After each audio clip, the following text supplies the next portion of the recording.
talaga ang mga regalo ng Diyos.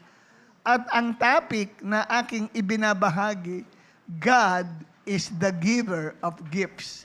Ang Diyos ang nagbibigay ng mga regalo o mga kaloob. Kung kaya't dito po mga kapatid ay sumisentro una sa Diyos ang ating pinag-uusapan. Sapagkat nakita naman natin sa introduction pa lang, our God is a giver God. Giver ang Diyos na ating sinasamba at pinaglilingkuran. Amen? At paano natin mapatutunayan that our God is a giver God? Siya ay mapagbigay. Una sa lahat, ibinigay niya sa atin ang kanyang bugtong na anak, walang iba kundi ang ating Panginoong Hesukristo. He gave Jesus as His precious gift to all of us.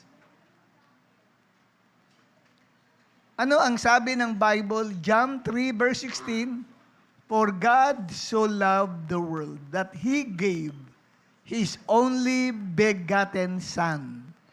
So He gave. So ibinigay niya ang Panginoong Hesukristo bilang regalo para sa lahat ng tao. Upang ang sino man na sumampalataya sa kanyang bugtong na anak na si Hesukristo ay hindi mapahamak kundi magkaroon ng buhay na walang hanggan. Kung kaya't binanggit dito sa introduction natin na ibinigay ni Father God si Jesus as His precious gift. At yan ang nagbubukas sa lahat ng pintuan. What do I mean? So, ibig sabihin, kung si Jesus na bugtong na anak ng ating Diyos Ama ay ibinigay niya bilang regalo sa sangkatauhan, hindi niya ba kayang ibigay din ang lahat ng bagay para sa atin? Yan ang sinasabi ng aklat ng Roma 8, talatang 32. Ano ang sulat ni Apostol Pablo? Kung ang sarili niyang anak ay hindi niya ipinagkait o ipinagdamot sa atin, sa halip ay ibinigay para sa ating lahat, hindi kaya niya ibibigay ng masagana sa atin ang lahat ng bagay.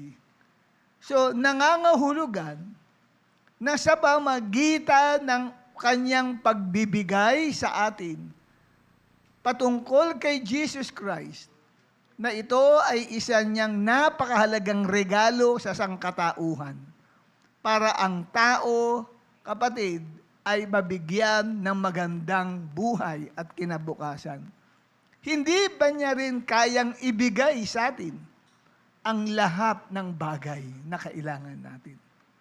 Sa makatuwid, kung si Jesus, the most precious gift from the Father, ay ibinagkaloob, hinayaan niya ito mabayubay sa cross of Calvary.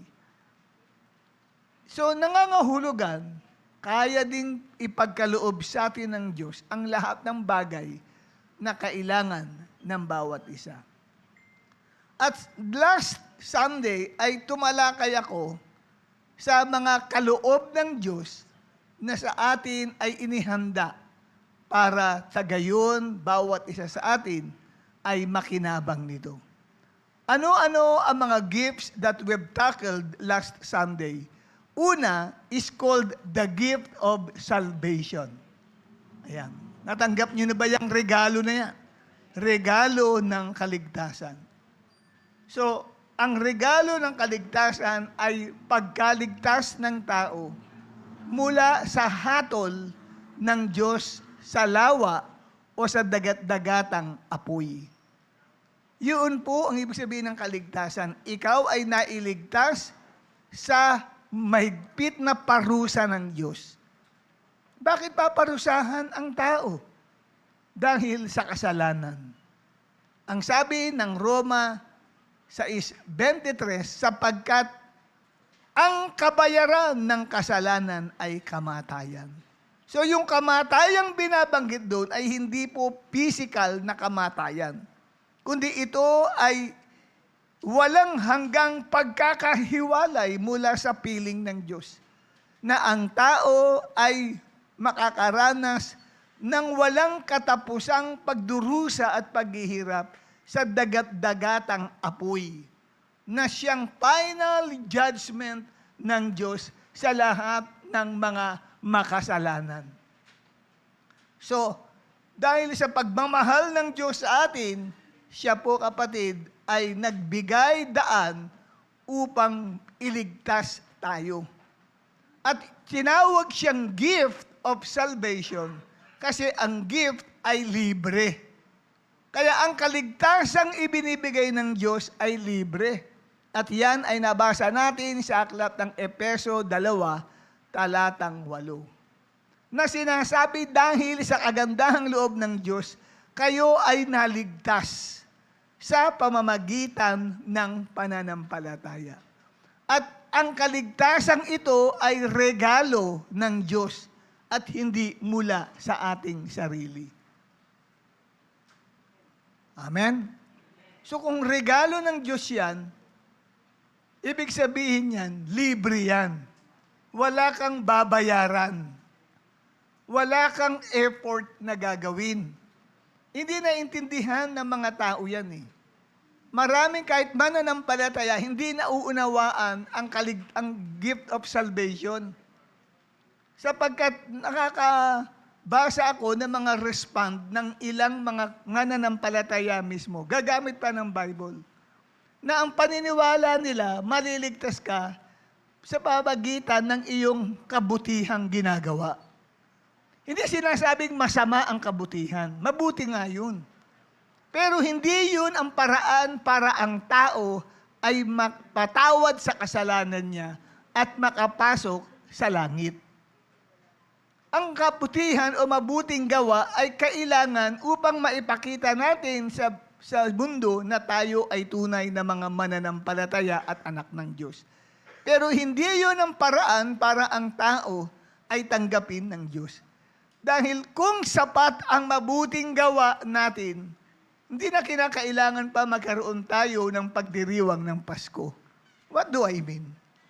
Ibig sabihin, hindi na kailangan si Kristo ay pumanaog mula sa langit. Lumaki hanggang sa ito ay maging isang ganap na lalaki at mamatay sa krus. Sapat na ang mabuting gawa. Wala na dapat Kristo o tagapagligtas tayo. Dahil okay naman ang mabuting gawa di po ba? Kaya lang nakita ng Diyos, hindi sapat na ipambayad yun sa kasalanan ng tao. Amen? Kaya minabuti niyang bumaba ang kanyang bugtong na anak, walang iba kundi si Jesus Christ. Pumanaog at siya'y isinilang sa isang pasabsaban at talagang naging tao. Kaya umaagri tayo sa mga iglesia ni Kristo na ang paniniwala nila si Jesus tao. Tao talaga, hindi naman siya tau-tauhan. Kasi kailangan ng tagapagligtas mamatay. Kung hindi tao si Jesus, ang kanyang pagkamatay ay kunwa-kunwarian lang. Ang kaligtasan natin ay sa pamagitan ng kamatayan ni Jesus. Kung si Jesus hindi totoong naging tao, ibig sabihin ng kaligtasan natin ay hindi totoo. Kunwa-kunwarian lang. Dahil yung namatay, yung nagmatay-matayan lang, hindi naman totoong patay. Dahil hindi nga siya tao, di ho ba? So kinakailangan talaga siya maging tao. Ngunit sa kabila noon, ang kakulangan sa Iglesia ni Kristo, doon lang sila pumuko sa pagkatao ni Jesus Christ na hindi nila nababatid na si Yesu Kristo, bagamat nasaan yung tao, ngunit siya rin ay Diyos. Sapagkat walang pwedeng magligtas sa tao, kundi Diyos lang. Hindi pwedeng maging tagapagligtas si Jesus kung tao lang siya. Because man cannot save himself and cannot save his fellow men. Hindi pwedeng iligtas ng tao ang kapwa-tao niya. Diyos lang ang pwedeng magligtas. Amen? Kung kaya dito nakita ho natin mga kapatid, hindi sapat ang mabuting gawa. Kaya ang ginawa ng Diyos, naghanda siya ng pagliligtas para sa lahat. At ang plano ng Diyos, kailangan ang bugtong na anak ay mamatay sa krus. Sa ikapagpapatawad ng kasalanan ng bawat isa sa atin. Ang linaw ng aklat ng Biblia, Efeso 1:7. Amen po ba? Ang linaw nun, Efeso 1:7. Dahil sa dugo ni Kristo, may kapatawaran sa kasalanan. Kung walang pagdadanak ng dugo sa cross of Calvary, walang forgiveness, walang pag-asa ang tao. Naintindihan niyo po? Wala tayong pag-asa para tayo ay makaligtas mula sa hatol ng Diyos. At walang papasok sino man sa atin sa langit. At salamat sa Diyos, sapagkat may nag-prepare ng kaligtasan mo at kaligtasan ko doon sa cross of Calvary. Amen?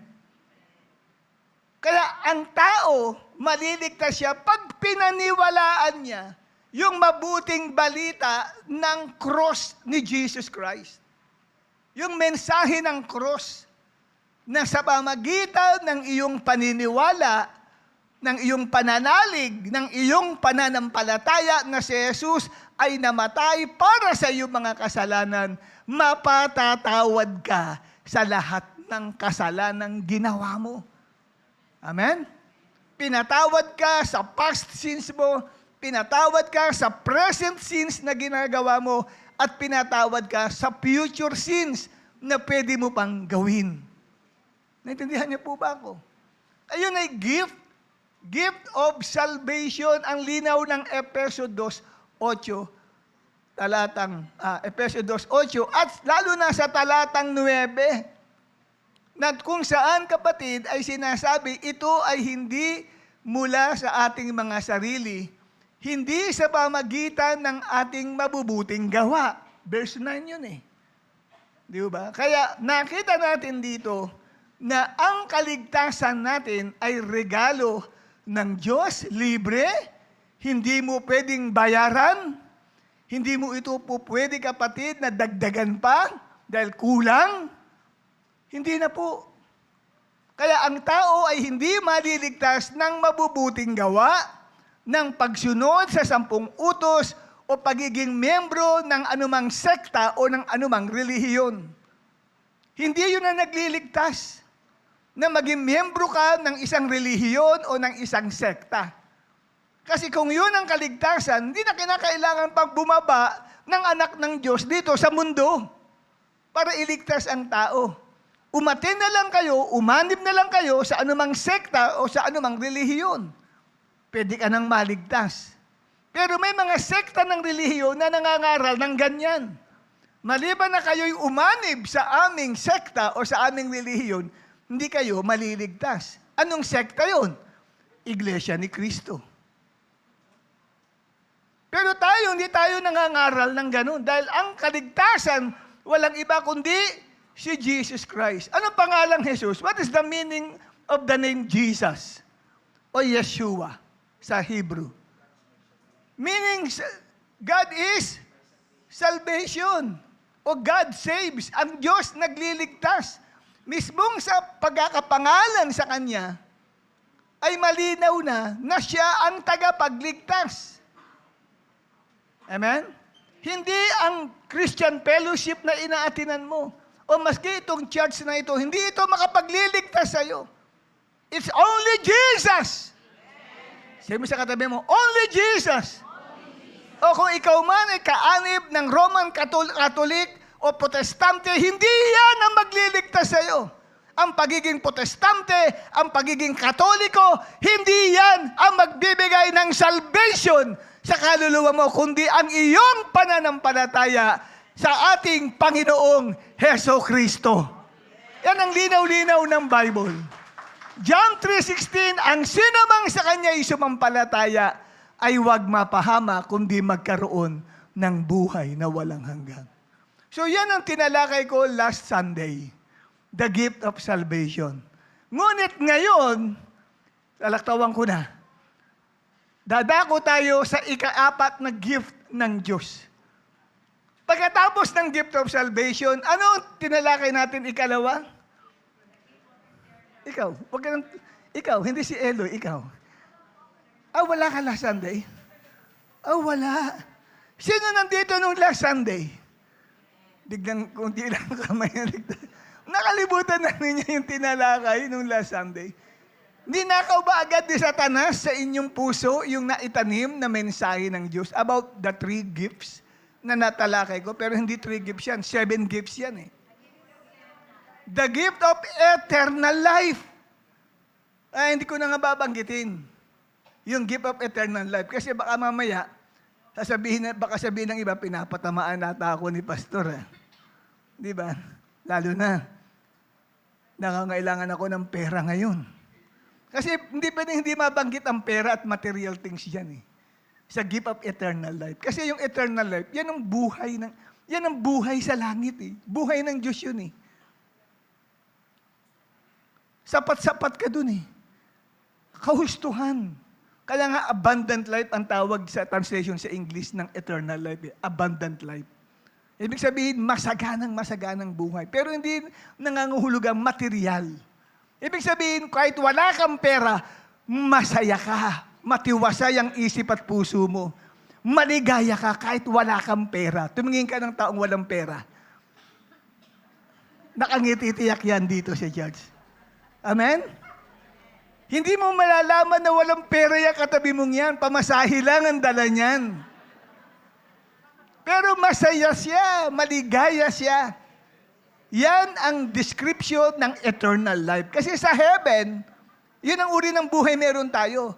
Hindi kailangan ng pera sa langit. Pero masayang-masaya ang mga tao. Nanuhan nyo? Kaya dito sa lupa ka pa lang, wala ka pa sa langit. Kahit wala kang pera, ang sarap pa rin ng tulog mo. Hindi ka nag-aalala.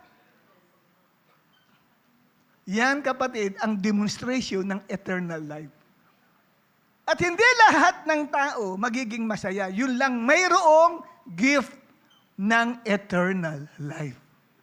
Amen. Ayan. At ang ika-4 natin na gift, nga pala yun, ano yung ikatlo para the gift of righteousness. Ikaw ay pagiging matuwid. Ito yung regalo ng pagiging matuwid mo. Naging matuwid ka. Sabihin, hindi ka itinuring na makasalanan na. Niregaluhan ka ng Diyos. Dinamitan ka ng kanyang kabanalan. Hindi ka na makasalanan pag tinignan ka ng Diyos eh. Gift pa rin yun. Libre yun. Ewan ko lang, natanggap nyo na ba yun? By the way, sino mga nandito nakatanggap na ng regalo buhat sa Diyos? Katulad ng regalo ng kaligtasan. O tumayo, ang may tumanggap ng regalo ng kaligtasan, tumayo para makita natin. Huwag kang makikiuso na tatayo ka din, ha? Yung iba ganun, pag nakita siya na lang ang nakaupo, tatayo na rin siya. Ayan. Okay. Pumupo na. Sino sa inyo ang may gift of eternal life? Natanggap mo yan. Tumayo. Tingnan natin. Tatayo ka pero nakasimangot ka dahil wala kang pera. Wala, hindi ako naniniwala. Ang may gift of eternal life, kahit walang boyfriend, wala siyang girlfriend, hindi malungkot ang Disyembre niya. Amen? May eternal life yun. Amen? Sige, makakaupo na kayong lahat.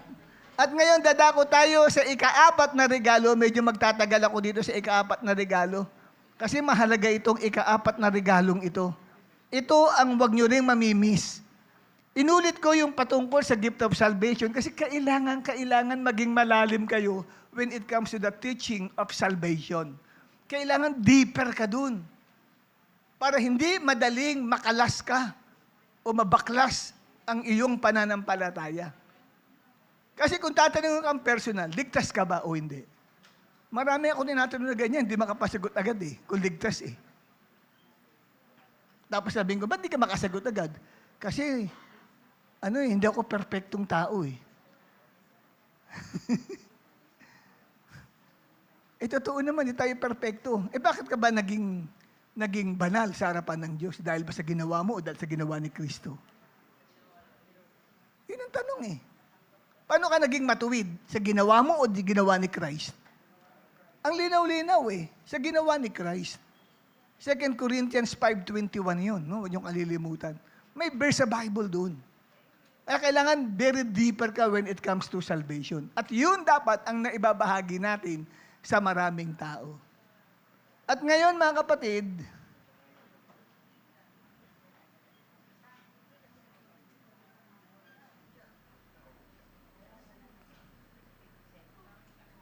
okay, page 19. Ayan. What are the other gifts of God that He prepared to give to all of us? Number 4 is the gift of the Holy Spirit. Nako, importante ito, kaya dito magkukonsentrate ako sa number 4. Hindi ko maibibigay agad sa inyong 5, 6, and 7 kasi ang hirap. Baka po hapunin tayo, may discipleship training pa tayo mamayang alauna. So the gift of the Holy Spirit. Aklat ng mga gawa, 2:38 hanggang 39. Regalo yan, ha? Ano yung regalo? Regalo na banal na espiritu. Gift siya. Sumagot si Pedro, pagsisihan ninyo at talikuran ang inyong mga kasalanan at magpabautismo kayo sa pangalan ni Hesukristo upang kayo'y patawarin. At tatanggapin ninyo ang kaloob o regalo ng Espiritu Santo. Sapagkat ang pangako ay para sa inyo at sa inyong mga anak at sa lahat ng nasa malayo sa bawat taong tatawagin ng ating Panginoong Diyos. So may binabanggit sa talatang ito patungkol sa kaloob o regalo ng Espiritu Santo. Yan ay namutawi sa labi ni Apostol Pedro. Hindi pwedeng magsinungaling si Apostle Peter dyan. At sinabi na rito na ang isang taong nagsisi o tumalikod sa kanyang mga kasalanan at nagpabautismo sa tubig sa pangalan ni Hesukristo, ibig sabihin talagang ito'y tunay na mananampalataya. Isang taong na born again. Ngunit hindi sapat na ikaw pala ay ligtas. Hindi sapat tumanggap ka ng gift of salvation. Hindi sapat tumanggap ka ng gift of eternal life. Hindi rin sapat na tumanggap ka ng gift of righteousness. Meron pa raw na kinakailangan kang tanggapin na regalo at ito ay wag mong pakakawalan. Ano yun?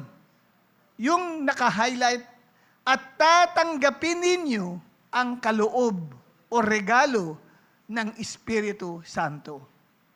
At ito raw kapatid ay pangako ng Diyos sa bawat isa na tumalikod sa kasalanan at nagpabautismo sa tubig bilang kanilang pagkilala na si Hesukristo ang kanilang Panginoon at tagapagligtas ng kanilang buhay.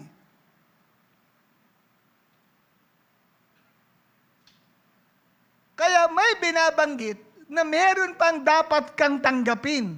Yan ay ang regalo na Holy Spirit. Ano ba ang gift of the Holy Spirit na binabanggit dito ni Pedro? Okay? Ano ba yan? Ito po ay tumutukoy sa gift of baptism of the Holy Spirit with initial evidence of speaking in other tongues. Ito palang kaloob na Espiritu Santo ay tumutukoy sa tinatawag na bautismo sa Espiritu Santo. Iba yun sa bautismo sa tubig. Okay? Saan man makikita yan? Sa Gawa 1, talatang 4 hanggang 5. Ang sabi rito, samantalang si Jesus ay kasama pa ng mga alagad, pinagbilinan sila ni Jesus.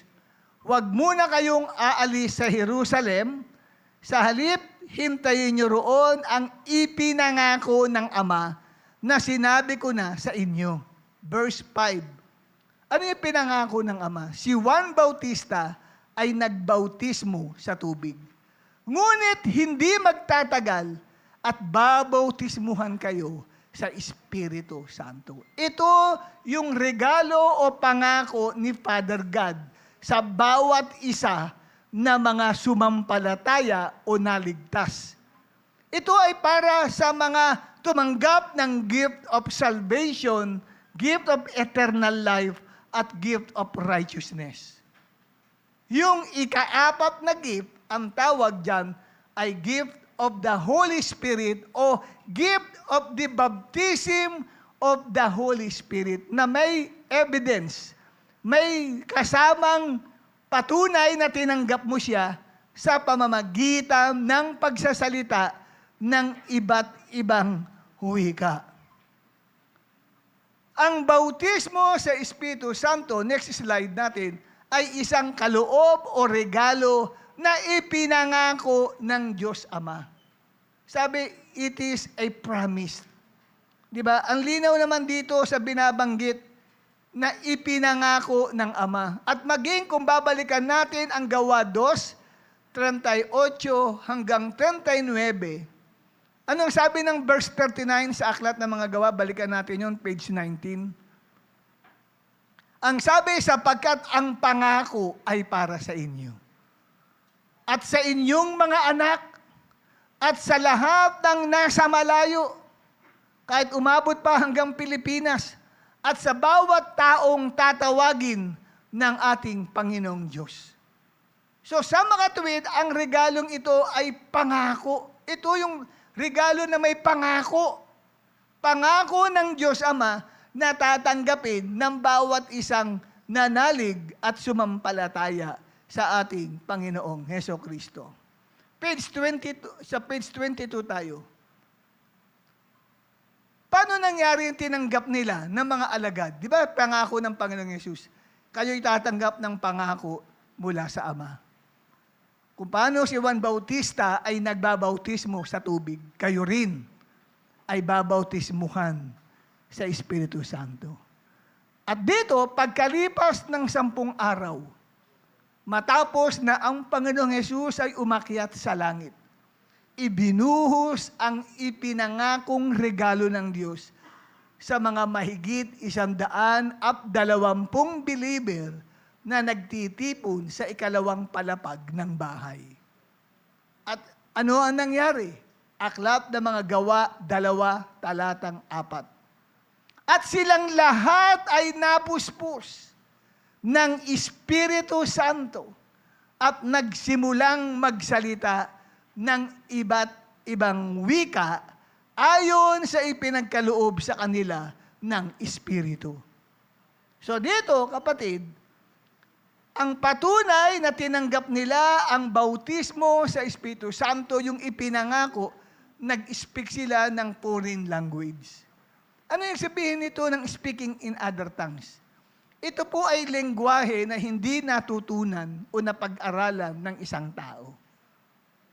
Nakapag-speak siya ng Chinese language, Russian language, o Japanese language, o English language, na hindi naman niya in-study at pinag-aralan. Paano siya nakapagsalita? Ang sabi ng Aklat ng Mga Gawa 2:4, ang sabi, nagsalita sila ng iba't ibang wika ayon sa ipinagkaloob sa kanila ng Espiritu Santo. So, ang Espiritu Santo ang nag-control ng dila ng mananampalataya. At yung dilang yun, siya ang nagpagalaw yung Holy Spirit. Kaya magugulat ka na lang habang ang dila mo ay bumabaluktot kung saan napupunta, sa pakinig mo, nakakapagsalita ka ng, parang mukhang Chinese yun ah. Mukhang Welsh language yun ah. Mukhang ibang lingwahe yun ah. Nakikinig ka na lang sa tenga mo doon sa lumalabas sa bibig mo. Kasi kinontrol ng Holy Spirit ang dila mo. Alam niyo po ba sa Bible ay itinuturo na walang sino mang tao pwedeng kumontrol o paamuin ang dila ng tao. Walang nakapagkukontrol ng dila ng tao. Sabi ng James, chapter 3. Walang sino mang pwedeng magkontrol ng dila ng tao. Kahit tayo natin kayang kontrolin ang dila natin.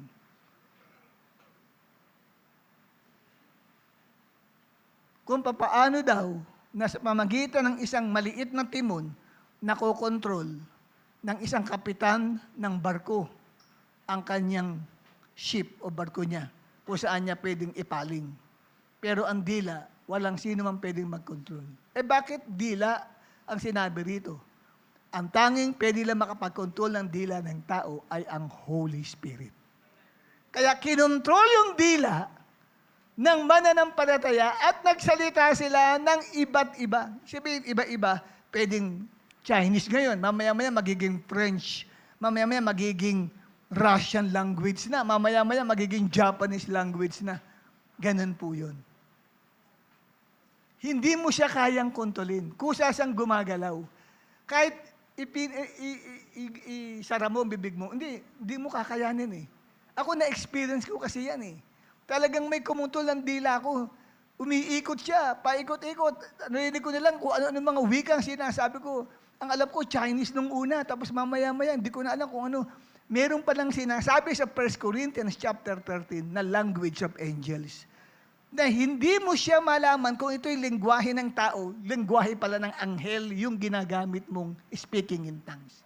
Kasi ang Holy Spirit ang nagbibigay ng lengguwahe sa iyo. Kinokontrol niya ang dila mo. So, supernatural siya. Kaya yung nangyaring Pentecostal revival nung unang panahon, mga 1901, no? Na naranasan ng mga Kristiyano, yun pong tinatawag na baptism in the Holy Spirit. Marami pong mga nagpakadalubhasa sa pag-aaral ng lengguwahe ang present doon po sa isang Bible school ni Charles Parham. At doon kasi nag-aaral kasi sila eh. May subject sila sa Bible school nila about the Holy Spirit. Yung 40 estudyante niya, binigyan niya ng assignment. At ang assignment na ibinigay, sa leksika ninyo, kung yung gift of the Holy Spirit, pag natanggap ng isang mananampalataya, ano ang unang-unang ebidensya na pwedeng makita sa kanya? At nang pag-aralan nila ang Book of Acts, iisang konklusyon ng 40 students, nagsasalita ng foreign language na hindi naman pinag-aralan ng mga taong nagsasalita na yon. At pagkatapos nilang malaman yon, nagkaroon sila ng overnight prayer.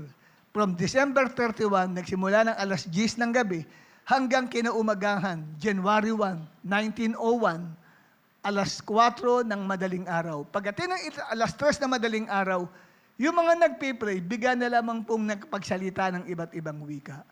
Doon na po nagsimula yung tinatawag na Pentecostal revival o Pentecostal movement. Na kung saan kapatid ay nagawang magsalita ng iba't ibang wika ng marami. Yan. At nang ang karanasang yan ay nakapukaw sa atensyon ng marami pong linguist. Yung mga nag-aaral ng lengguwahe, present sila doon tayo ng worship. Pag po may mga nagsalita ng iba't ibang wika, nire-record po nila at pinag-aaralan nila. At nasabi nila, phenomenal yung nangyaring yun. Kasi bakit? In-interview nila kung ito ay nagagawa niya makapagbasa ng salitang Griego, salitang Latin, wala raw eh.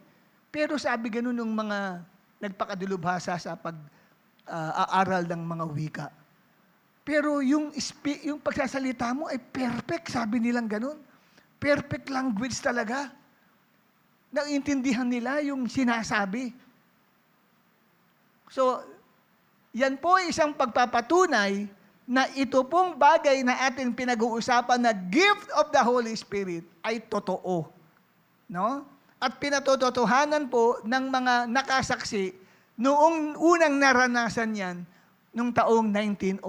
At nadagdagan pa noong 1906 At lalo na dagdagan, noong 1960s, kumalat ang charismatic revival movement sa buong mundo. Ano ba ang nangyayari pag tinanggap ng isang mananampalataya ang regalo na tinatawag na baptism of the Holy Spirit mula sa ating Diyos Ama? Ano ang nagaganap sa buhay ng isang mananampalataya pag nagawa mong tumanggap ng baptism in the Holy Spirit with initial evidence of speaking in other tongues? Una, inilulubog ang kaluluwa at espiritu mo sa kapangyarihan ng Espiritu Santo. Kaya nga tinawag siyang baptism in the Holy Spirit. Yung salitang baptism sa Tagalog ay ilubog. Inilulubog ka. Para sa tubig, nilulubog ka, baptism. Di ba? Ganito rin po, inilulubog, hindi ang katawan mo ang inilulubog. Kasi Espiritu yan eh, Espiritu Santo yan. So inilulubog ang kaluluwa at espiritu mo sa kapangyarihan ng Espiritu Santo. Ano ang sabi ng aklat ng mga gawa 1, talatang 8? Subalit tatanggap kayo ng kapangyarihan pagbaba sa inyo ng Espiritu Santo. At kayo'y magiging mga saksi ko sa Jerusalem, sa buong Judea at sa Samaria at hanggang sa dulo ng daigdig. So tatanggap kayo ng kapangyarihan pagbaba sa inyo ng Espiritu Santo. So ikaw ay masasaturate. Pupunuin talaga ng gusto ang kaluluwa at espiritu mo ng kapangyarihan ng Espiritu ng Diyos. Ang Espiritu ng Diyos ay third person in the Holy Trinity. Naniniwala tayo may 3 persona sa isang Diyos. Ang God the Father, God the Son, at ang God the Holy Spirit. Tingnan nyo, yung God the Holy Spirit na yun, the third person in the Holy Trinity, yun kapatid, yung kapangyarihan nun ang maglulubog sa kaluluwa mo. Ang kaluluwa mo ay binubuo ng pag-iisip, binubuo ng damdamin, at binubuo ng kalooban. Yung pag-iisip mo, yung damdamin mo, at yung kalooban mo, ay sasakupin ng kapangyarihan ng Espiritu ng Diyos. Hallelujah. At pati yung Espiritu mo rin, kasi magkaibang kaluluwa sa Espiritu ng tao. Yung Espiritu mo rin na sa may kamalayan patungkol sa Diyos, ay sasakupin ng Espiritu ng Diyos. Anong mararanasan ng tao pagka ganun? Wow, punong-puno siya ng kapangyarihan ng Espiritu Santo. At ano pa ang mangyayari pag tinanggap mo ang regalo na tinatawag na baptism in the Holy Spirit mula sa Diyos Ama? Idadamit sa iyo ang kapangyarihan ng Espiritu Santo. Parang pagdadamit ang gagawin sa iyo. Sino mga may damit dito? Iba nag-iisip ako, may damit eh. Bago mag-amen, may damit ba ako? Dadamitan ka. Sa Luke 24 verse 49, sinabi ni Kristo yan. Yan ang ibig sabihin ng regalo na banal na espiritu sa isang mananampalataya. I am going to send you what my Father has promised, but stay in the city until you have been clothed with power from on high. Yun po yung pinangakong gift of the Holy Spirit. Until you have been clothed, hanggang sa kayo ay damitan ng kapangyarihang galing sa langit. So, dadamitan ka ng kapangyarihan. Pinlano ng Diyos yan para ikaw ay hindi maging biktima ng masamang espiritu, biktima ng demonyo. Alam natin, nasa mundo tayo. Ang mundong ito ay imperfect. Hindi perfecto ang mundong ito. Napakarami nating kaaway dito na hindi nakikita. At isa sa kaaway natin ay si Satanas. Ang sabi siya, itinulad sa isang leon, naghahanap ng kanyang masisila. Na aatakihin ni Satan ang isang tao. Ano panlaban mo? Kailangan, kapatid, meron kang kapangyarihan. At ito nga yung gift ng Holy Spirit na ibinibigay sa iyo, kapatid, ikaw ay dadamitan ng kapangyarihan ng Espiritu ng Diyos. Alam niyo po, importante ang paksang ito. Pag ito'y binaliwala mo, tinulugan mo ang topic na ito, sayang ang buhay mo, hindi ka magiging matagumpay na mananampalataya. Pag hindi mo pinahalagahan ang paksang tinatalakay ko, ibig sabihin niyang kapatid, baka hindi ka pinili ng Diyos para bigyan ng regalong ito ng kapangyarihan ng Espiritu Santo. Kailangan mo yan para tumagal ka bilang Kristiyano. Maraming trials ang mananampalataya. Amen? Maraming pagsubok ang mga mananampalataya.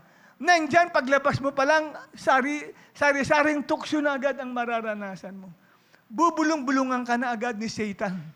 At maraming gagamitin ang dyablo, mga mahal mo sa buhay. Anong panlaban mo? Anong panlaban mo? Meron kang kapangyarihan ng Espiritu Santo. Regalo ng Diyos yan, libre yan na pwede mong ma-receive yan. Tatagal ba kami ng pagiging mananampalataya? Katulad ko, na-born again ako, January 25, 1980. Doon ako tumanggap kay Christ. Anong year na ngayon? November 2025. So nasa 45, mahigit 45 years na akong naboborn again. Ang dami kong pinagdaanan. Pero bakit nakatayo pa rin ako? Kasi natanggap ko yan Isang buwan, halos ang lumipas. January 25, 1980, nang tanggapin ko si Jesus Christ at ako'y nagdadalo ng gawain. Tapos, nabasa ko sa Bible, may ipinangako ang Diyos na baptism in the Holy Spirit o gift of the Holy Spirit. Dinisire ko yun. Sabi ko, gusto kong maranasan to. Hindi ako tatagal sa pagiging mananampalataya ko. Sa awa ng Diyos, noong February 24, 1980, sa Parks and Wildlife, kasi doon daw gagawin ang aming Bible study, Parks and Wildlife. Mula sa Luneta, ililipat sa Parks and Wildlife. Nakaupo lang kami sa damuhan. Doon ko na-receive itong gift na ito. Nakapag-speaking in tongues ako. Pagkatapos noon, ang dami ng lalong pagsubok sa trabaho, persecuted ako ng boss ko. Pinagtatawanan ako ng mga kasama ko sa trabaho kasi ako raw ay born again. Grabe yung persecution. Hindi lang yun, pag uwi sa bahay, ang nanay ko galit na galit sa akin dahil ako daw ay nagba-Bible. Lahat na lang mga barkada ko, iniwan ako. Anong gagawin ko? Wala na, kawawa ka na lang, magmumukmuka. Pero ba't napagtagumpayan ko yun? It's because of that gift of the Holy Spirit. Kasi hindi kayo tatagal. 1 taon ka lang, kapatid, mawawala ka agad sa gawain sa Diyos. Maraming ganyang mananampalataya, good for 2 years lang, wala na sila. Amen? Biyaya lang ng Diyos nakabalik. Isa yan, si Rose. Si Rosemary Cancio. Nawala yan. Youth namin yung araw, young people namin yan. Nawala yan. Nung araw, kasi maraming temptation, maraming problems na pinagdaanan yan. At na-inlove pa yan. Sa isang hindi mananampalataya. Kaya tuluyang siyang nawala sa paglilingkod sa Diyos. Pero salamat sa Panginoon, sa grace niya, nakabalik siya. Amen? Pero alam ko, nakaranas ka na ng gift of the Holy Spirit, ng speaking in tongues Yun ang tumulong sa kanya para siya muling makabalik sa gawain sa Diyos. Hindi dating kayang tumagal. Tumagal ng tumagal. Mawawala at mawawala din ng marami. Ang linaw sabi ng Bible, marami ang tatalikod sa pananampalataya sa huling araw. Hinulaan niya ng Espiritu ng Diyos. Sa huling araw, marami ang tatalikuran ng kanilang faith kay Jesus Christ. Kaya hindi nakapagtataka kung bakit may mga taong hindi mo na makita at bumalik na sa dating buhay. Bumalik sa dating maling paniniwala. Pero kung ikaw, kapatid, ay tumanggap ng gift of the Holy Spirit, maiingatan ka. Yung kapangyarihan yun ng Diyos sa buhay mo. Amen? Kaya importante po yan. Kaya sabi sa katabi mo, kapatid, makinig kang maigi. Regalo yan ng Diyos sa'yo. Huwag mong babaliwalain yung regalong yan ng Diyos. Grabe. Kaya ito, pinagpeg itong maigi. Sabi ko, Lord, nawa, hindi ito baliwalain ng mga nakikinig na mga kapatiran. At ano ang ikatlo? Ano nangyayari sa iyo pag tinanggap mo ang regalong ito na baptism of the Holy Spirit? Mapupuno ang kaluluwa at espiritu mo ng kapangyarihan. Mapupuno ka, para kang isang basong tubig na punong-puno. Yung baso, isang baso, umaapaw. Ganun po. Yan ay naranasan ni Peter. Di ba, isa siya sa tumanggap ng regalo, ng kaloob. Siya na nagsalita at nangaral. Sa Acts chapter 4, verse 8, ang sabi, then Peter, filled with the Holy Spirit, punong-puno siya, parang isang baso o isang sisidlan. Parang isa siyang pitchel. Punong-puno siya ng Espiritu Santo. Sinabi niya sa mga tao, rulers and elders of the people. Pero ang description sa kanya, filled with the Holy Spirit. Kasi pag punong-puno ka ng Espiritu ng Diyos, ano man ang naririnig mong mga sinasabi ng mga bashers mo, hindi mo yun basta-basta papansinin. Kasi filled ka with the Holy Spirit. Puspos na puspos ka ng Espiritu Santo. Kasi meron ka nun eh. Grabe naranasan ng mga alagad na ito kung babasahin niyo yung Book of Acts. Ang tindi, hindi pa nga natin nararanasan yan eh. Di ba? Pero dahil puspos sila ng Espiritu Santo, ang tindi ng kanilang Christian life. Hindi boring ang Christian life nila. Amen? Talaga namang aktibo sila at maapoy na maapoy sa paglilingkod sa Diyos. Amen po ba? Kaya kailangan mong maranasan yan. Tanggapin mo yan. Regalong yan. Para sa iyo yan. Kung hindi mo matanggap mamaya, huwag kang papayag pag uwi sa bahay, mag-pray ka rin. Hingin mo yun. Kahit pumasok ka sa school, sa trabaho, hingin mo rin yun. Noong ako'y nagpapasimula sa gawain dito sa Sampaloc, nagsimula ako sa isang Bible study. Meron akong pinabiblean na kung saan ay isang kabataan ang masipag na dumalo ng Bible study. Nagturo ako niyan. Tinuturo ko ngayon, tinuro ko yan sa Bible study ko. Siguro mga 1988 yun. Tapos, natimo sa puso nung sister. Nagkatabaho sa Makati eh. Natimo sa puso niya. Sabi ko, pwedeng tanggapin mo ngayon yan, mag-pray tayo. Kung hindi mo tanggapin yan, mamayang gabi mag-pray ka. Kung hindi mo pa rin na-receive yung regalo na yan, wag mong bibitawan yan, regalo sa iyo yan ng Diyos, pangako yan sa iyo ng Diyos. Maranasan mo yan. Pagpasok mo sa opisina, hingin mo yan. Hindi niya na-receive. Nung pinatayo ko sila, pinag-pray ko sila sa Bible study, hindi niya na-receive yung regalo. Pagdating nung gabi, nag-pray daw siya, hindi rin niya na-receive.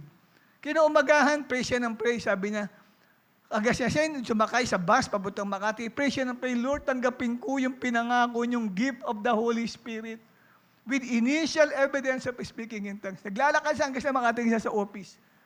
Hindi niya inaasahan, pagdating sa office, nagtatype siya.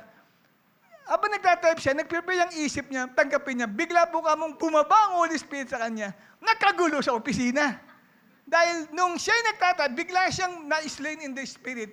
Bigla, yung sabihin ng slain in the Spirit, bumagsak siya. Nakaupo siya, bumagsak siya, naninigas ang kanyang panga, tapos lumabas yung dila niya, yung mga nasa opisina, tayo ang lahat kung ano nangyari sa kanya. Nakagulo sa opisina nila. Ang sabi ko sa kanya, kapatid, buti nilang hindi ka pinamental hospital. Pagka ganun, kung alam mo rin lang na hindi ka sure na nag-iisa ka lang sa office, wag mong hihingin yun. Kasi pag hiningi mo siya, o kaya estudyante ka, nagtuturo yung teacher mo, nasa una ka pa man din nakaupo, tapos, Lord, baptize me with the Holy Spirit. Bigla, magkakagulo. Akala ko doon nangyari sa'yo. Kasi ganun po eh. Kaya malakas, kasi nga, biglaan. Kung tulong dila mo, ay, may chikarabadala, sikantuturabadilibiditsura kanikatabatagkatiya. Ganun po eh. At kadalasan yung first time, may kuryente kang nararanasan mula dito sa ulo mo, bumababa, o kaya sa kamay.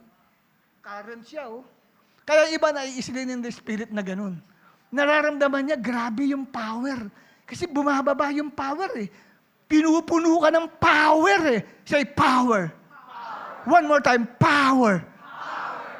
talagang dumadalo yung power ng Holy Spirit sa kanya. So, ganun. Ang sinabi lang niya sa akin, alam niyo po, Pastor, sabi niya ganun, tumawag na po sila sa mental. Akala nila po ako nasisiraan ng ulo. Tapos dinala ko daw siya sa clinic, sa opisina nila sa Makati. Wala naman, normal naman. At sinabi lang niya, sabi niya, ito ay gift of the Holy Spirit. Puro unbeliever naman yun. Hindi naman nagbabasa ng Bible, hindi naman dumadalo sa ganitong Christian fellowship. Wala, hindi nila alam. Ano yung gift of the Holy Spirit na yan?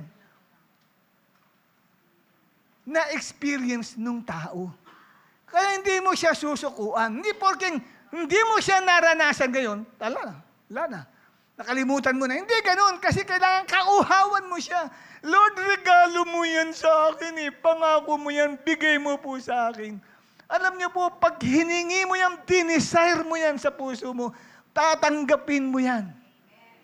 Yung kapatid kong si Percival, naranasan niya, hindi sa ganitong gawain, sa bahay namin. Kasi hingi siya, Lord, alam namin may gift of the Holy Spirit, ma-receive ko po yun. Kasama ko siya sa church. Ano pa lang ako noon? Miyembro pa lang kami noon. Hindi niya na-receive. Ako na-receive ko na noong February. Sabi niya, Kuya, hindi ko na-receive. Ako, hingi mo pa ng hingin. Hindi siya nakapasok sa school nila, sa Mapa High School, dahil nga sa napuyat sa paggagawa ng project. Ang ginawa daw niya, nag-pray siya sa kwarto. Doon na yun, hindi niya mapigilan yung panga niya, nanigas. Kasi ganun po siya ng sign eh. Maninigas itong panga mo. Tapos hindi mo siya makokontrol, parang babaligtad yung panga mo. Yung dila mo, parang lalabas na ganyan. Ang tigas-tigas ng dila mo, iikot yun. Ganun, no? Ganun po. Na-experience niya yun sa kanyang Christian life. Tingnan nyo, kaya ngayon, kahit siya ay nasa lugar ng Saudi ngayon, ilang taon siya sa Saudi, hindi pa rin nawawala ang Panginoon sa buhay niya. Lagi pa rin si Lord ang bukang bibig niya na nag-uusap kami, nag-chat kami. Kasi because of that experience na nagpapatuloy siya sa paglilingkod sa Diyos, dahil because of the power of the Holy Spirit na kanyang natanggap. Regalo kasi ng Diyos yun. Kaya kalabitin mong katabi mo, kapatid, i-desire mo yan. Makinig kang maigi. Amen? Amen? At ano ang sabi rito sa page 26 tayo? Dahil itong baptism in the Holy Spirit ay isang regalo sa iyo na ipinangako ng Diyos Ama bilang born-again Christian, may karapatan kang hingin yun sa Kanya. Ako, hiningi ko talaga. Ang tagal ko na hiningi mula nang ako'y dumalo. First time akong umaten, narinig ko na yung preaching na yan sa pastor.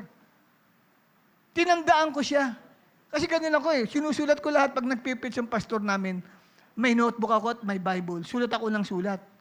Kaya tinandaan ko, sabi niya, after na ikaw ay ma-born again, kailangan makatanggap ka ng another gift, which is the gift of the Holy Spirit. Yan ay baptism in the Holy Spirit with initial evidence of tongues. Tinandaan ko yun. Sabi ko, hinihingi ko ito. 1 buwan ang inabot. January 25, 1980, naka-attend ako ng Bible study.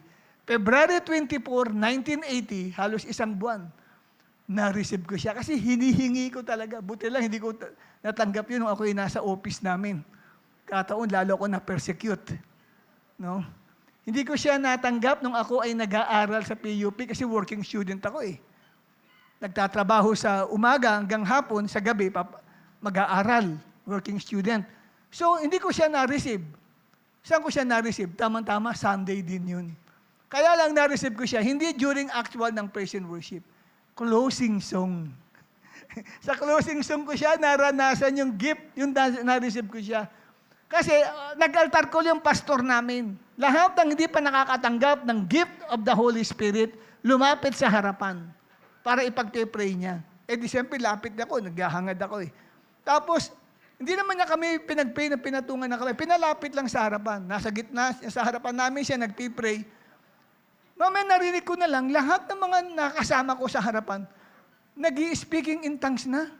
Napadilat ako lang pala nag-iisang nakatayo. Lahat sila ay slain in the spirit. Mga nanginginig ganyan, mga kamay, tapos nag-speaking in tongues. Ako, Lord, ako na lang pala ang hindi. Sabi ko, ako lang pala ang hindi mo mahal dito. E di, nung matapos na, ako lang ang hindi na, sa siguro 25 na lumapit sa harapan, ako lang ang nag-iisang hindi naka-receive ng gift. Sama-sama ng loob ko, nagtatampo nga ako kay Lord. Lord, ako lang pala hindi mo mahal dito. Sabi kong ganun. Tapos, umupo ako sa isang tabi, hindi na ako nakisama sa kanila eh. Pinatayo na, closing song, umupo ako sa tabi ng puno. Medyo malayo na sa kanila. Umiiyak ako eh. Lord, di mo pala ako mahal eh. Tapos pagdating, inawit namin yung closing song na, Salamat sa iyo. Yung walang kamatayang, Salamat sa iyo. Pagdating dun sa portion, ang taong tulad ko, di dapat mahalin. Naku, bigla po kamong nanigas yung pangako. Tapos, kitang-kita ko ng dalawang mata ko, lumabas yung dila ko. Ang tigas-tigas niya, tapos gumalaw ng gumalaw. E di, nilapitan ako ng pastor namin, pinag-pray ako. Sabi sa akin, hindi ko matanda, sabi sa akin ng pastor, I see a vision, you will become a preacher. Magiging mangangaral daw ako. Ako naman sa sarili ko, imposible ka ako maging mangangaral ako. Matatakotin ako tumayo sa harapan eh. Nervyoso ako eh. Misa nga, pag nung inassign ako ng pastor namin para sa offering, closing, kinukulos ko na yung gawain eh, sa nervous ko. Hindi ako sanay tumayo sa harapan kasi ng tao. Nabubulol ako. Nabablangko ako pag tumayo ko sa harapan ng tao. Pero nung mabaptize ako sa Holy Spirit, yun ang simula. Sa PUP ako nag-aaral, talagang hinahabol ko yung mga estudyante dyan. Namimigay ako ng tracts, nag-share ako, nagpipits ako sa klase, na wala yung hiya ko. Tapos may mga karamdaman, pinagpipray ko, gumagaling. After na maranasan ko yung grip na yun ng Holy Spirit, doon na nag-change. So, nung maranasan ko yun, pinagpray ako ng pastor namin, akala naman ng kapatid ko, si Rowena, yung namatay na kapatid ko, ay na-stroke ako kasi kita niya, tumabingi yung aking, ang bata-bata ko pa noon. 1980 yun eh. Ilang taon lang ako noon, 21 years old lang ako noong time na yun. Kasi nga talagang, kaya tumabingi dahil umiyak ako, nakatikom ang bibig ko, dapat pala nakabukas. Nagpupuri ako sa Diyos. Nakaganon. Biglang bumaba ang Holy Spirit. Pag ganun ko, kaya gusto lumabas ng dila ko, pinipigilan ko, kaya hindi ko kayang pigilan. Biglang lumabas yung dila ko, nag-iikot na ganyan, tapos narinig ko na lang speaking in tongues. Ang tagal yun, na tongues na yun. So, na-receive ko yun, eksaktong 1 buwan. Kayo, isang beses mo lang hiningi, wala na, kalimutan mo na, hindi ko na kailangan. Umattend ka ng Encounter God Retreat, hindi mo na-receive, wala na, hindi mo na hininga. Hindi mo na hinanap yun, hindi mo na dinesire yun. No, i-desire nyo yun, kapatid. Kasi makakatulong sa iyo yun. Tandaan nyo, makakatulong sa iyo yun. Kasi ang speaking in tongues, pag na-practice mo yan, yan ang nagre-recharge sa iyo. Nagpapatibay. He who speaks in tongues edifies himself. Sabi ng 1 Corinthians chapter 14, verse 2. Siya na nagsasalita ng iba't ibang wika ay pinatatatag niya ang sarili niya. May revival kang marireceive, kaya hindi ka pwede manlamig eh. Bakit? Kasi napapractice mo siya sa personal prayer mo, nag-i-speaking in tongues ka. Naunawaan niyo po ba ako? Ini-edify ka, pinatatatag ka, pinalalakas ka. At binibuild yung iyong faith, sabi ng Book of Jude, verse 20. Sabi, building up yourselves in your most holy faith by praying in the Spirit. So yung praying in the Spirit, pagsasalita ng iba't ibang wika. Kaya nanlalamig ang isang mananampalataya, hindi kasi niya na-experience ang mag-speaking in tongues. Wala siyang way para siya magkaroon ng revival, ng edification, ng comfort. Wala eh. Patay ang kanyang Christian life. Bagamat dumadalo, pero defeated ang kanyang Christian life. Lagi siyang talo ng kasalanan, lagi siyang gapi. Wala eh. Kulang sa fire, kulang sa apoy sa Espiritu ng Panginoon. Ganun. Amen? So, yan po, napakalagang bagay. Anong sabi ng Bible dito? May karapatan kang hingin, kunin ito. Lucas 11, basahin natin. Tumayo ang lahat ng mga senior citizen. Seniors, lahat ng seniors, 60 years old and above. Basahin natin ang Luke 11, verses 9 to 13. Sige, 1, 2, 3. Kaya't sinasabi ko sa inyo, humingi kayo at kayo'y bibigyan. Humanap kayo at kayo'y makakatagpo. Kumato kayo at kayo'y pagbubuksan. Sapagkat ang bawat humihingi ay tatanggap, ang bawat humahanap ay makakatagpo, at ang bawat kumakatok ay pagbubuksan. Kayong mga ama, bibigyan ba ninyo ng ahas ang inyong anak kung ito'y humingi-hingi ng isda? Bibigyan ba niyo siya ng alakdan kung siya'y humihingi ng itlog? Kayo ngang masasama ay marunong magbigay ng mabubuting kaloob sa inyong mga anak, lalo na ang inyong ama na nasa langit, na magbibigay ng Espiritu Santo sa mga humihingi sa Kanya. O, tingnan nyo, hihingin mo. Hihingin mo sa Ama. Amen? Kung meron nga daw mga tatay dito na masasama, pero pag humingi ang anak niya, tay, pengin tinapay, bibigyan ba niya ng alakdan? O ito, anak ko, kainin mo alakdan. Hindi. Bagamat masama, pero marunong pa rin magbigay ng mabuting kaloob sa mga anak niya. Gaano pa kaya ang ating Ama sa langit na magbibigay ng Espiritu Santo sa mga humihingi sa Kanya. Amen? So, hingin mo. Sabi sa katabi mo, hingin mo. Yugyugin mo katabi mo. Sabi mo, oy, gumising ka. Huwag kang pipikit-pikit at nga. Sabi mo, sige, yugyugin mo katabi mo. Sabi mo, oy, kapatid, gumising ka. Hingin mo ang gift of the Holy Spirit. Amen?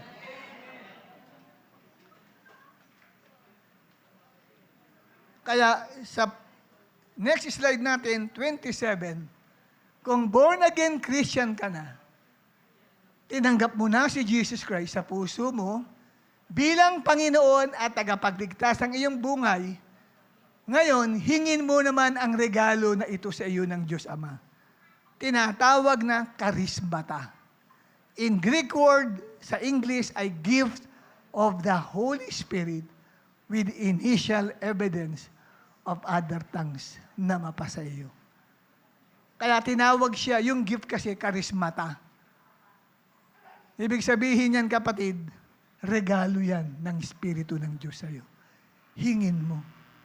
Sabi sa katabi mo, hingin mo. Marunong ka bang humingi? Paano ang paghingi? Anong pa? hindi pengi. Kausapin mo si God the Father. God, oh Father, ibigay mo po sa akin ang regalo, ang pangako ninyo na Holy Spirit. Amen? Ngayon, pag naranasan mo yan, pwede yung iba, hindi na makatayo. Marami kasi akong ganyang nakita eh. Nang ma-receive nila yung regalo na baptism ng Holy Spirit, tapos na ang service, nakahamdusay pa rin at nag-speaking in tongues. So, ang ginawa namin, nag-uwian na lahat, siya lang ang naiwan doon sa service place na nag-speaking in tongues. Kasi pag inuwi namin sa bahay, baka magalit yung, ano nangyari sa anak ko? Ano nangyari sa, ganito, ganyan, di ba? Bakit ganyan? Hindi na makapagsalita ng Pilipino. English na lang ang sinasabi. Meron akong ganyang kakilala. Kilala rin ni Pastora Isbel. Si Ate J. Galguera. Nang siya sa retreat, naranasan ni Ate J yung baptism ng Holy Spirit, nakapag-speaking in tongues siya. For 3 days, hindi siya makapagsalita ng Tagalog. Puro English. Pagbukas ng bibig, kasi English ang binigay ng lengguwahe sa kanya. Pagbukas ng bibig niya, puro English. For 3 days, lagi siya nag-speaking in tongues. Pag-open ng mouth niya, hindi lumalabas ang Tagalog. English. Walang maling grammar. Tama. Hindi siya marunong mag-English. Talaga siya biyasa sa English. Kasi yun ang lingwaheng binigay ng Holy Spirit sa kanya. Amen? Kung tatanggapin mo ngayon, hihingin mo ngayon, tatanggapin mo, willing ka bang hindi mo na makauwi? At dahil may service mamayang afternoon, bubuhatin ka na lang, dadaling ka doon sa church office at ihiga ka namin doon. At hayaan mo, sige, okay lang yun. Kasi sinasabi ko na agad yung pwedeng mangyari. Kasi talagang may ganun. Si Annalyn, si Pastora Annalyn, pastora na ngayon, Encounter God Retreat, natanggap niya ang baptism ng Holy Spirit. Tapos na ang EGR. Nakahandusay pa rin yung sister natin na yun, nag-speaking in tongues. Hindi ko na pinagalaw, hayaan nyo na siya. Hanggang sa magdidilim na, nang bumaba ako, nakahandusay pa rin siya at nag-speaking in tongues. Yung pala, may calling pala yung bata. Nagpastora doon sa Bulacan natin na church. Di ba? Yung maliit na nakita nyo na maputi, sawa ni Pastor Paul, na-experience niya yun. Kasi ganun po talaga eh. Pag naranasan mo yan, wala, patay ang oras na sa'yo. Amen? Maliban kung nandito yung papa mo, bubuhatin ka pa uwi sa bahay, habang binubuhat ka, nagsasalita ka, di ba? Amen? Uuwi ka na lang nila. Hindi mo talaga kakayanin yun eh. Parang lambot na lambot ka, pero ang ganggaang ng pakaramdam mo. Kasi kapangyarihan ng Diyos, bumabalot yan sa buhay mo. Amen po ba? Sige. Handa ka bang hingin yan? Sige, tayong lahat ay tumayo, mga kapatid. At bago natin hingin yan, ang sabi ng Bible, repent and be baptized, every one of you, in the name of the Lord Jesus Christ. And you shall receive the gift of the Holy Spirit. For the promise is unto you and to your children and to all that are afar off, even as many as the Lord our God shall call. So, kailangan muna, magpalinis ka muna. Kasi hindi basta-basta ang Holy Spirit maibibigay sa iyo pag marumi pa ang puso mo. Kailangan malinis yan. Paano magiging malinis? Hihingi ka ng tawad. At pag totoo ang paghingi mo ng tawad, kasi ginawa ko yan eh. Nung sinabi ko nga na ako lang ang hindi naka-receive ng ganoong regalo, doon ako sumiksik sa puno. Iniisip ko, hindi ako mahal ng Diyos. Sabi ko, marami ata ako nagawang kasalanan. Lord, sinusuko ko po sa iyo mga kasalanan ko. Mamaya-maya, bigyan niya lang nanigas yung aking panga. At yung dila ko ay nagsalita ng iba't ibang wika. Pwede yan. Lalo na kung marami kang tinatagong sama ng loob, naku po, delikado yan. Meron kang tampo, galit sa sino man. Makakahadlang yun. Hindi ka makaka-receive, kailangan muna magpatawad ka. Hindi mo kayang magpatawad. Ngunit, tutulungan ka ng Diyos. Amen? So, song of repentance muna tayo. Pikit natin ang ating mga mata. Pakinggan nating maigi ang song of repentance and then mamaya sumabay na po kayo.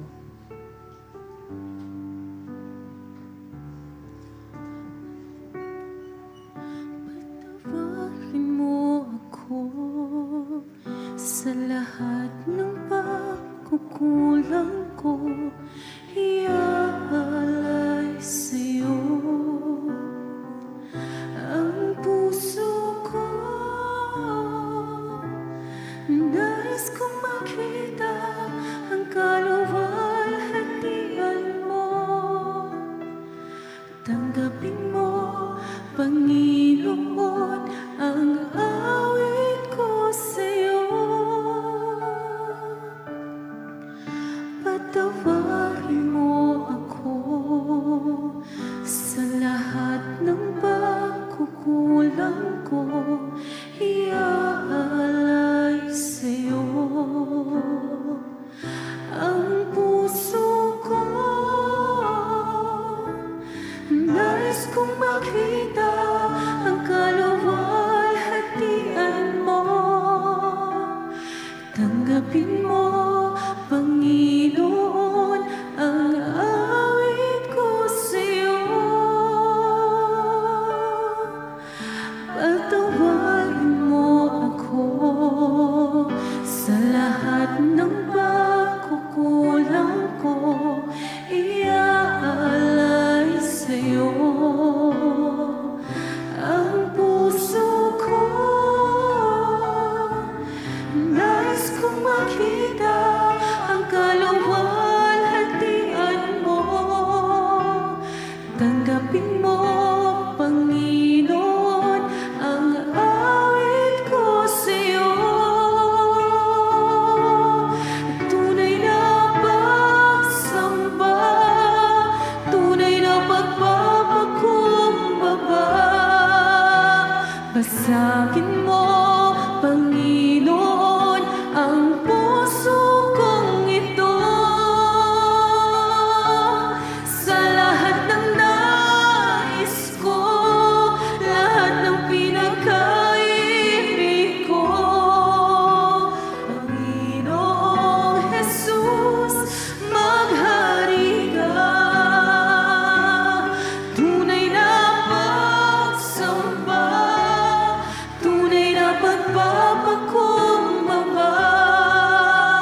Basagin mo, Panginoon, ang puso kong ito. Sa lahat ng nais ko, lahat ng pinagkaibig ko, Panginoong Jesus, maghari ka.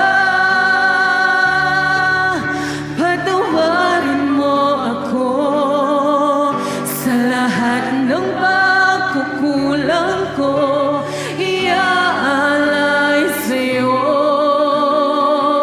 ang puso ko.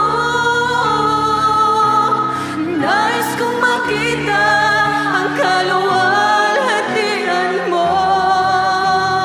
Tanggapin mo, Panginoon, ang awit ko sa'yo.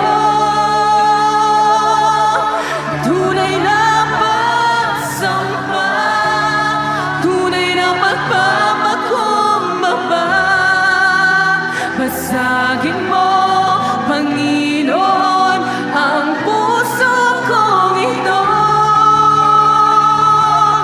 Sa lahat ng nais ko, lahat ng pinagkaibig ko, Panginoong Jesus, maghari ka.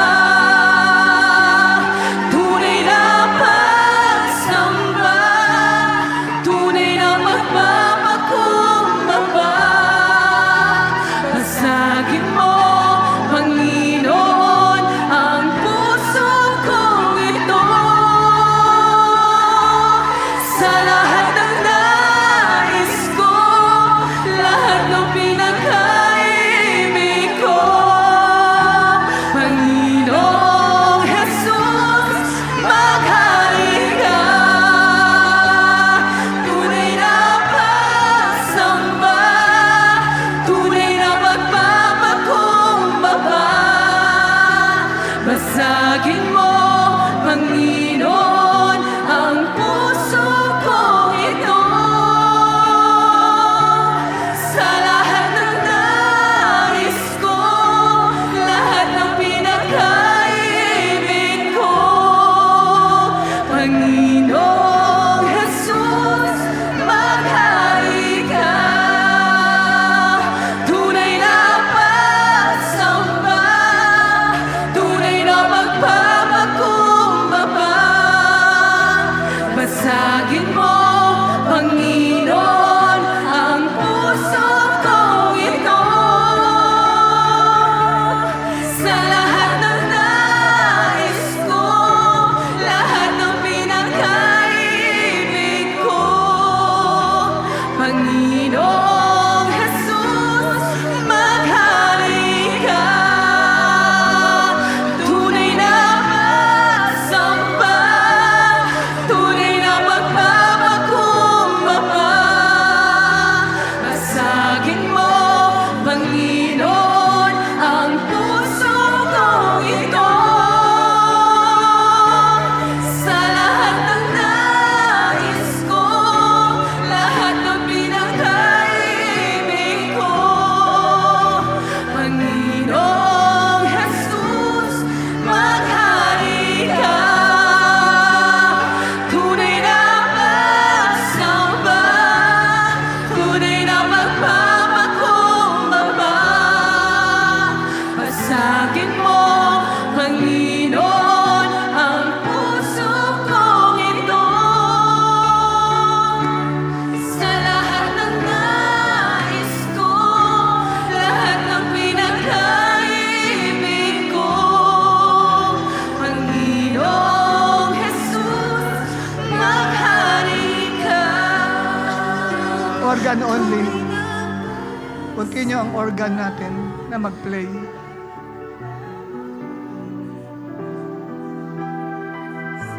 Hingin mo ang regalo ng Diyos na banal na Espiritu. Sabi ng Panginoong Yesus, humingi ka at ikaw ay bibigyan. Kumatok ka at ikaw ay pagbubuksan. Sapagkat ang bawat humihingi ay binibigyan. Ang bawat kumakatok ay pinagbubuksan. Hingin mo yan, regalo yan ng Diyos para sa iyo. Kailangan mo yan sa Christian life mo. Kailangan mo yan. Kailangan mo yan. Kailangan mo yan sa Christian life mo. Ipakita mo kay Lord na kailangan mo. Ang baptism in the Holy Spirit, gift ng Lord para sa iyo.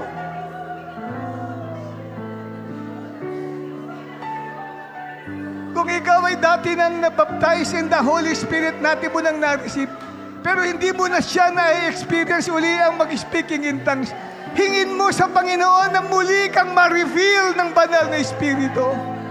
Hilingin mo yun kay Lord na muli ma-reveal ka upang ma-revive ang Espiritu mo. Dati ka na nakakapag-speaking in tongues before. Hingin mo sa Diyos, Lord, refill me once more. Refill me once more, Lord. Hayaan mo mag-flow ang power ng Holy Spirit sa life mo.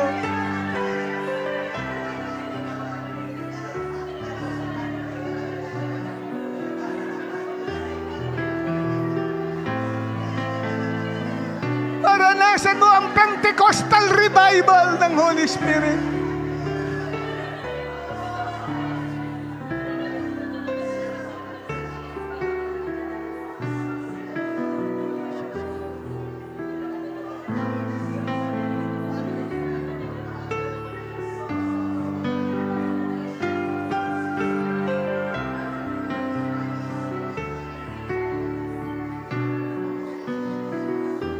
Hingin mo yun sa Lord.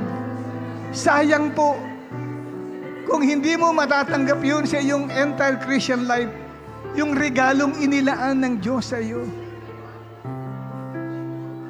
Nandun lang yun sa langit. Sayang po kung hindi mo ito ma-receive. Para sa iyo yan. Gusto lang makita ng Diyos sa iyo, talagang nagnahangad ka ba talaga? Ipakita mo na naghahangad ka. Sabi mo sa Lord, baptize me in the Holy Spirit. Help me to receive the gift of the Holy Spirit in my life. Kailangan ko po ito. I will not succeed in my Christian life. I will not remain a Christian kung hindi ko marireceive ito kasi ito'y power para sa paglilingkod ko sa iyo.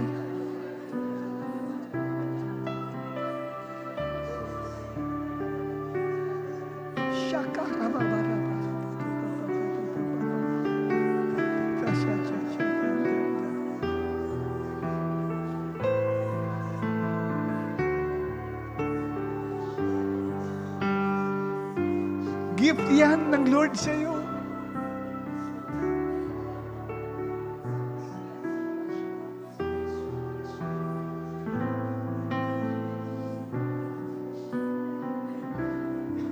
For the promise is unto you and to your children and to all that are afar off, even as many are God shall call.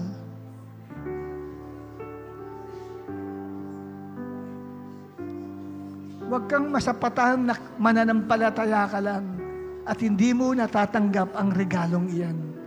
Kulang ka. Hindi ka kumpletong mananampalataya pag hindi mo na-receive ang gift na yan na Holy Spirit. Sige, kausapin mo si Lord. At maaaring may mga bagay pa na dapat mong gawin kaya hindi mo siya nare-receive. Maaaring kulang pa ng pagsusuko ng iyong buhay sa Kanya. Maaaring meron ka pang bagay na ginagawa na hindi nakalulugod sa Diyos. O may mga bagay na mas mahal ka, mas mahal mo kaysa sa isang bagay na para sa Diyos. Pero huwag kang titigil. Kung hindi mo man siya ma-receive ngayon, you can receive it in your home pag nag-pray ka doon. O kaya, you can receive it Kahit saan mo siya hingin.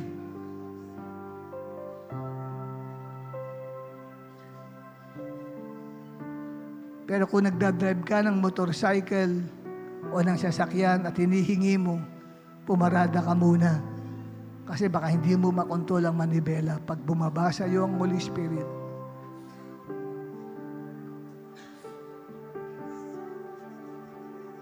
Pero huwag kang papayag na hindi mo siya ma-receive. Kasi anak ka ng Diyos eh. Para sa'yo yan.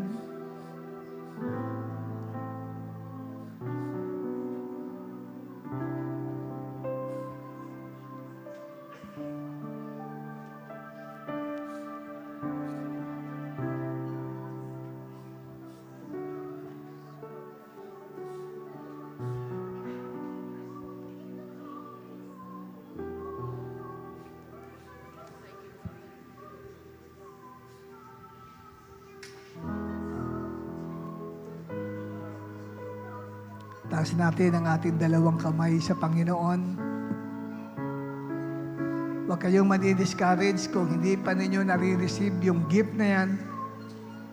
Ako nga 1 buwan bago ko natanggap. Ang tagal sa akin, 1 month before I received that gift. Inintay pa ni Lord na surrender ko ang buhay ko sa Kanya. Ikaw ngayon mo lang ito nalos napakinggan. Nagtatampo ka na agad. Taas natin ang ating dalawang kamay kay Lord.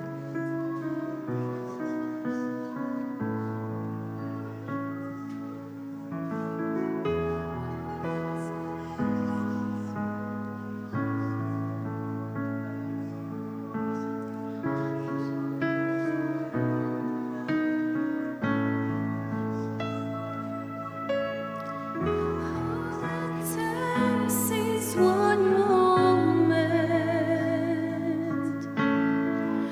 and just one touch from you. I put aside all distractions, 'cause I came for you. I came for you. I need you more than ever. Nothing else satisfies. All my life I surrender, 'cause I live for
desire an encounter with you, Holy Spirit. Batid po ninyo na ito ay gift para sa bawat mananampalataya ninyo. At hinihiling ko po sa inyo na naway wag niyong lalagpasan ang radiance of God's glory, Global Harvest Church, sa pagbibigay po ninyo ng gift na ito sa lahat ng mga mananampalataya sa buong mundo. Lord, I pray, do not bypass this church, Lord. I pray, Abba Father, bigyan mo po ng pansin ang kongregasyong ito, na huwag niyong hayaan na ang mga kapatiran ko ay hindi makatanggap ng regalo o pangako mo ninyo na regalo ng banal na Espiritu. Ano man ang pagkukulang ng kongregasyong ito, Panginoon, hindi naman namin napahalagahan itong regalong ito na hindi laging naipangangaral. Hiningi namin sa iyo po ng forgiveness. Aba, sino man sa mga kapatiran ko hanggang ngayon ay nabubuhay pa rin sa kasalanan, ay patawarin po ninyo, Panginoon. At tulungan mo po na bawat isa sa kanila ay makareceive nito pong regalong ito na inilalaan niyo sa bawat isa. Aba, mabalitaan namin, Panginoon, na ang mga kapatiran namin ay nakaka-receive ng regalong ito maging sa kanilang mga tahanan, maging sa school, maging sa opisina, at maging sa iba't ibang lugar wherein they desire, Lord, to receive the gift of the Holy Spirit. Abba, Father, dalangin ko po sa iyo. Alam namin, Panginoon, in the last days, many will depart from their faith. Nawa walang isa man sa mga kapatiran namin ang lumayo sa pananampalataya sa iyo. Tanggapin nila ang gift na ito upang makatulong na maging matatag sila sa kanilang Christian life, na maging powerful Christian sila, Panginoong Diyos. Abba, Father, tulungan mo pong wag mawala yung pong kagutuman at kauhawan sa puso ng bawat kapatiran namin patungkol sa gift of the Holy Spirit. Na nawa, O Diyos, ay tulungan mo pong ito ay kanilang maranasan. Aba, pakinggan mo ang hiling ng bawat isa sa kanila. Pinagkakatiwala ko sila sa iyong mapagpalang kamay. Sino man na umaatin dito na patuloy na namumuhay sa kumunoy ng kasalanan, Panginoon, Lord, palayain mo po, Abba Father, upang makatanggap ng gift na ito na inilaan niyo sa lahat ng iyong mga anak. Hindi kayo nagtatangi ng tao, Abba. At alam ko po na ikaw ang tutulong upang maranasan ng kongregasyong ito ang Pentecostal Revival. Salamat po, Abba Father. Panginoong Diyos na buhay, silidan mo ng faith ang puso ng bawat isa sa kanila. At alam ko, O Diyos, hindi maglalaon ang lahat ay makakatanggap ng gift na ito ng Holy Spirit with initial evidence of speaking with other tongues. I entrust to you each and every one of them, Abba Father. At umaasa ako, Panginoon, na matatanggap ito ng bawat kapatiran po namin. Kung paano namin ito tinanggap, Panginoon, ay tatanggapin din po nila. Lord, maingat ko pong ibinibigay sa iyo ang lahat ng papuri, kaluwalhatian, kapurihan at karangalan sa pangalan ng aming Panginoong Jesus. At ang bawat isa ay magsabi ng Amen at Amen. Hallelujah.